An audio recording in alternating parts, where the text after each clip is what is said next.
എന്താ? ശ്രീനേട്ടനില്ലേ? ഇല്ല, ഹോസ്പിറ്റലിൽ പോയല്ലോ. ഹോസ്പിറ്റലിലോ? അതെ.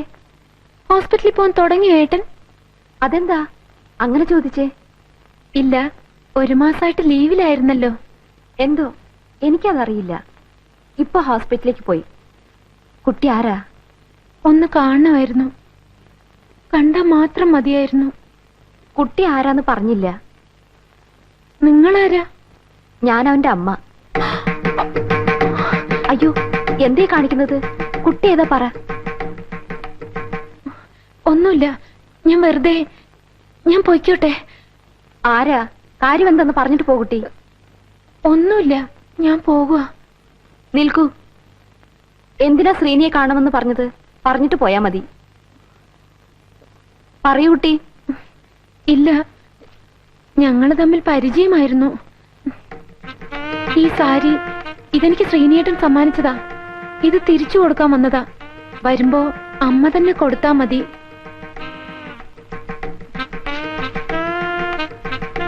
മായ തന്നതാണെന്ന് പറയുമ്പോ എല്ലാം മനസ്സിലായിക്കോളും. നിൽക്കൂ. മായക്ക് എങ്ങനെ എന്റെ മകന് പരിചയം? ക്ഷമിക്കണം, ഒന്നും വിചാരിക്കരുത്.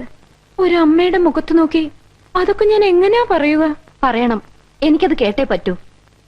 ഞാനല്ല തെറ്റുകാരി. ശ്രീനിയേട്ടനാ കോളേജിന്റെ മുമ്പിൽ വന്ന് 3-4 നേരം എന്നെ കണ്ടോണ്ടിരുന്നത്.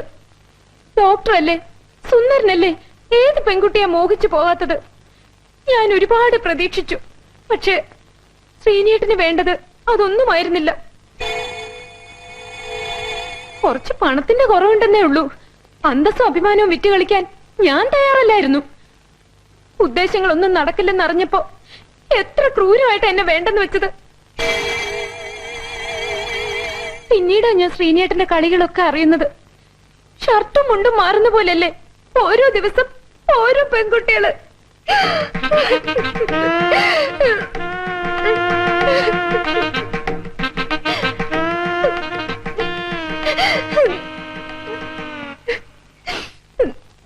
സാരമില്ല, എനിക്ക് പരാതിയൊന്നുമില്ല. എല്ലാം എന്റെ വിധി. എങ്കിലും എന്റെ കഴുത്തിൽ മറ്റൊരു പുരുഷൻ താലി കെട്ടുന്ന അന്ന് വരെ അമ്മയുടെ മകന്റെ മാനസാന്തരത്തിന് വേണ്ടി ഞാൻ പ്രാർത്ഥിക്കും. അത്രയ്ക്ക് ഞാൻ ഇഷ്ടപ്പെട്ടു പോയി ശ്രീനിയേട്ടനെ.